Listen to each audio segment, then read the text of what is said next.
সালের ৫ ও ৬ মে শেখ হাসিনার নির্দেশে মতিঝিল শাপলা চত্বরে হেফাজতে ইসলামের সমাবেশে পুলিশের ভয়াবহ অভিযানে মৃত্যু, আহত ও গণগ্রেপ্তারের ঘটনা ঘটে, যা ইতিহাসের এক নৃশংস ক্র্যাকডাউন।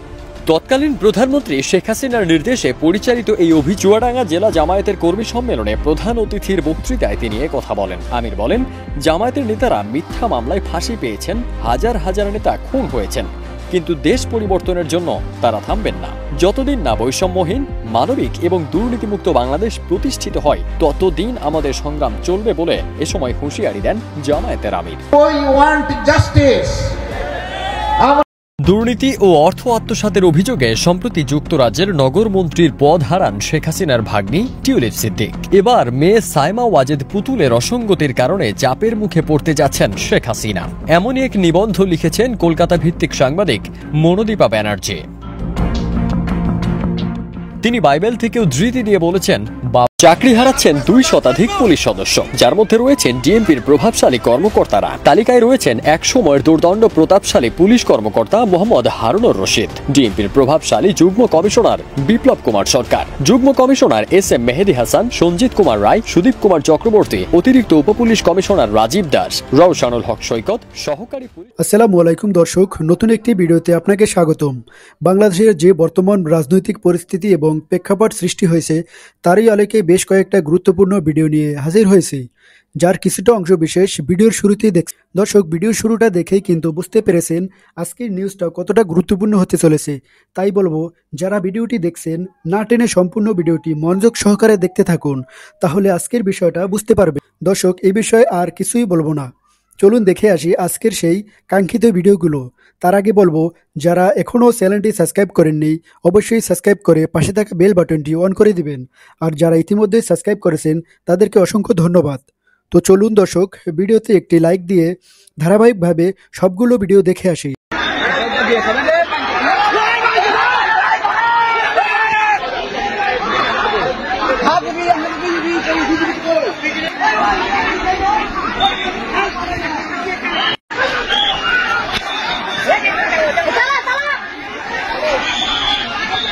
দেখেন, তুমুল উত্তেজনা, বিজেপি বিএসএফ তুমুল উত্তেজনা চলছে।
ভয়ঙ্কর পরিস্থিতির মধ্যে চলছে।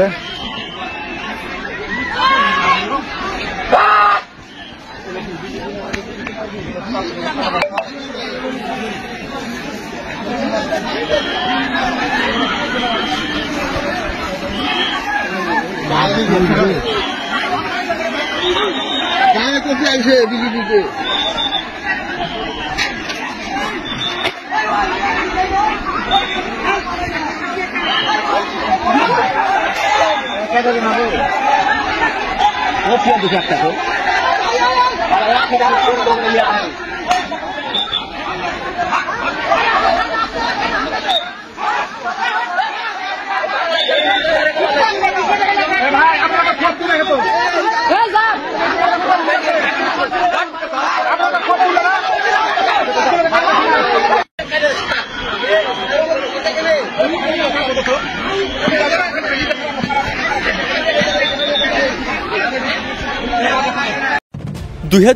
সালের ৫ ও ৬ মে শেখ হাসিনার নির্দেশে মতিঝিল শাপলা চত্বরে হেফাজতে ইসলামের সমাবেশে পুলিশের ভয়াবহ অভিযানে মৃত্যু, আহত ও গণগ্রেপ্তারের ঘটনা ঘটে, যা ইতিহাসের এক নৃশংস ক্র্যাকডাউন।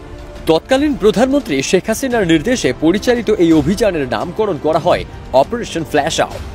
এই ঘটনায় বহু লোক হতাহত হওয়ার খবর নিশ্চিত করতে শিগগিরই প্রকৃত তথ্য প্রকাশ করবে হেফাজতে ইসলাম। প্রায় ৫,০০০ পুলিশ, র্যাব ও বিজিবি সদস্যের অংশগ্রহণে গভীর রাতের এই অভিযান চরম সহিংসতায় রূপ নেয়। বিশাল সংখ্যক নিরাপত্তা বাহিনী, APC, armed personal career, command vehicle এবং রায়ট কার ব্যবহার করা হয়। অভিযানে কাঁদানে গ্যাস, সাউন্ড গ্রেনেড ও রাইফেল ব্যবহার করে পুলিশ পরিস্থিতি নিয়ন্ত্রণের চেষ্টা করে। কেউ না বুঝলেও আমরা আপনার প্রয়োজন বুঝি, আর তাই তো অত্যাধুনিক ফিচার সম্বলিত বিভিন্ন সাইজ আর কালারের ২৫০টিরও বেশি ডিজাইন অপশন নিয়ে ওয়ালটন স্মার্ট ফ্রিজ বোঝে আপনার প্রয়োজন। এদিকে এই ঘটনায় হেফাজতে ইসলাম মামলা করায় আন্তর্জাতিক অপরাধ ট্রাইব্যুনাল বিষয়টিকে গুরুত্বের সঙ্গে নিয়েছে। ১৩ বছর আগে ঘটে যাওয়া নারকীয় এই ঘটনার সঙ্গে আইন শৃঙ্খলা রক্ষাকারী বাহিনীর কারা কিভাবে জড়িত এবং এর মাস্টার মাইন্ডই বা কারা ছিলেন তা উদ্ঘাটন করতে পুলিশের কাছে বিস্তারিত তথ্য চাওয়া হয়েছে। জড়িতদের মধ্যে অনেকের নাম পরিচয় এবং ওই রাতে তাদের কি ভূমিকা ছিল এ বিষয়ে ট্রাইব্যুনালে তথ্য আসতে শুরু করেছে। ইতোমধ্যে পাঠানো তথ্যে অনেকের মুখোশ উন্মোচন হয়েছে। এদিকে হেফাজতে ইসলাম অভিযোগ করছে যে অভিযানে অনেক নিরীহ ব্যক্তির প্রাণহানি হয়েছে এবং তাদের মৃতদেহ গুম করা হয়েছে। সংগঠনটি এ ব্যাপারে একটি সাব কমিটি গঠন করেছে, যা নিহতদের নাম ও ঠিকানা সংগ্রহ করে তালিকা প্রণয়ন করছে। হেফাজতের মহাসচিব মাওলানা সাজিদুর রহমান জানান, ২০১৩ সালের ৫ ও ৬ মের ঘটনার বিষয়ে তারা আন্তর্জাতিক ট্রাইব্যুনালে একটি লিখিত অভিযোগ দায়ের করেছেন, যেখানে ৫০ জনের বিরুদ্ধে মানবতা বিরোধী অপরাধের অভিযোগ আনা হয়েছে।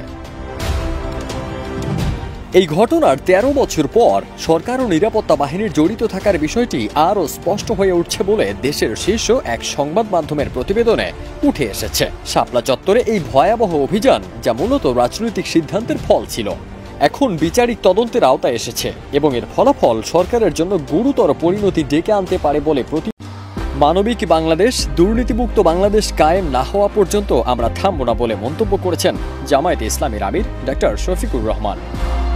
কেউ না বুঝলেও আমরা আপনার প্রয়োজন বুঝি, আর তাই তো অত্যাধুনিক ফিচার সম্বলিত বিভিন্ন সাইজ আর কালারের ২৫০টিরও বেশি ডিজাইন অপশন নিয়ে ওয়ালটন স্মার্ট ফ্রিজ বোঝে আপনার প্রয়োজন। চুয়াডাঙ্গা জেলা জামায়াতের কর্মী সম্মেলনে প্রধান অতিথির বক্তৃতায় তিনি কথা বলেন। আমির বলেন, জামায়াতের নেতারা মিথ্যা মামলায় ফাঁসি পেয়েছেন, হাজার হাজার নেতা খুন হয়েছেন, কিন্তু দেশ পরিবর্তনের জন্য তারা থামবেন না। যতদিন না বৈষম্যহীন, মানবিক এবং দুর্নীতিমুক্ত বাংলাদেশ প্রতিষ্ঠিত হয়, ততদিন আমাদের সংগ্রাম চলবে বলে এ সময় হুঁশিয়ারি দেন জামায়াতের আমির। আমরা ন্যায় বিচার চাই, আমরা দুর্নীতি চাই না, আমরা বৈষম্যহীন বাংলাদেশ চাই। ডক্টর শফিকুর রহমান চাঁদাবাজি, দখলবাজি, ঘুষ ও মামলা বাণিজ্যের তীব্র সমালোচনা করে বলেন, এমন ব্যবস্থা চলতে পারে না। তিনি মিডিয়াকে সতর্ক করে বলেন, মিডিয়া এখন থেকে সাদাকে সাদা ও কালোকে কালো বলবে, চোখে চোখ রেখে সংবাদ পরিবেশন করবে, কিন্তু চাঁদাবাজদের বিরুদ্ধে সংবাদ প্রকাশিত হলে, সত্য খবর তুলে ধরলে এখনো হত্যার হুমকি দেওয়া হয়। এজন্য আমরা সবাইকে বলি, আরেকবার যুদ্ধের জন্য প্রস্তুত হন। খারাপ মূলের গাছ কাটা পড়েছে, কিন্তু আগাছা রয়ে গেছে, এগুলো পরিষ্কার করা হবে। মিডিয়া এখন থেকে কালোকে কালো বলবে, সাদাকে সাদা বলবে, চোখে চোখ রেখে খবর পরিবেশন করবে। এছাড়া তিনি বলেন, এদেশ হিন্দু, মুসলিম, বৌদ্ধ, খ্রিস্টান সবার, তাই সবার সহযোগিতায় একটি উন্নত বাংলাদেশ গড়া সম্ভব। তিনি কোরআনের আইন চালু করে একটি ন্যায্য সমাজ প্রতিষ্ঠার উপর। দুর্নীতি ও অর্থ আত্মসাতের অভিযোগে সম্প্রতি যুক্তরাজ্যের নগরমন্ত্রীর পদ হারান শেখ হাসিনার ভাগ্নি টিউলিপ সিদ্দিক। এবার মেয়ে সাইমা ওয়াজেদ পুতুলের অসঙ্গতির কারণে চাপের মুখে পড়তে যাচ্ছেন শেখ হাসিনা। এমনই এক নিবন্ধ লিখেছেন কলকাতা ভিত্তিক সাংবাদিক মনোদীপা ব্যানার্জি। তিনি বাইবেল থেকে উদ্ধৃতি দিয়ে বলেছেন, বাবার পাপের দায় ছেলের ওপর পড়ে, তবে এই ক্ষেত্রে শেখ হাসিনার পাপের দায় পড়েছে ভাগ্নি টিউলিপের ওপর। ফলে তিনি পদত্যাগ করতে বাধ্য হয়েছেন। এবার এই দায় পড়তে যাচ্ছে তার মেয়ে পুতুলের ওপর, যিনি 2023 সালে বিশ্ব স্বাস্থ্য সংস্থার দক্ষিণ পূর্ব এশিয়ার আঞ্চলিক পরিচালক হন। এই সাংবাদিকের স্বাস্থ্য বিষয়ক জার্নাল ল্যান্সেটের 2023 সালের সেপ্টেম্বরের একটি সম্পাদকীয় প্রতিবেদন পুতুলের যোগ্যতা নিয়ে প্রশ্ন তুলেছে। দাবি করা হয়েছে যে স্বজনপ্রীতির কারণে তিনি এই পদে মনোনীত হয়েছেন, যা সংস্থার গ্রহণযোগ্যতা ক্ষতিগ্রস্ত করতে পারে। এছাড়া 2023 সালে ফাইন্যান্সিয়াল টাইমস ব্রিটেনে আঞ্চলিক পরিচালক পদের জন্য সাইমা ওয়াজেদ পুতুলের যোগ্যতা নিয়ে প্রশ্ন তোলে। তাদের প্রতিবেদনে বলা হয়, সাইমার সঙ্গে প্রার্থী ছিলেন নেপালের শম্ভু আচার্য, যিনি 30 বছর ধরে বিশ্ব স্বাস্থ্য সংস্থায় কাজ করছেন এবং জনস্বাস্থ্যের ওপর পিএইচডি ডিগ্রি অর্জন করেছেন। অন্যদিকে শেখ হাসিনার মেয়ে পুতুল মানসিক স্বাস্থ্য সচেতনতা নিয়ে কাজ করেন, তার বেশিরভাগ কাজ অটিজম নিয়ে।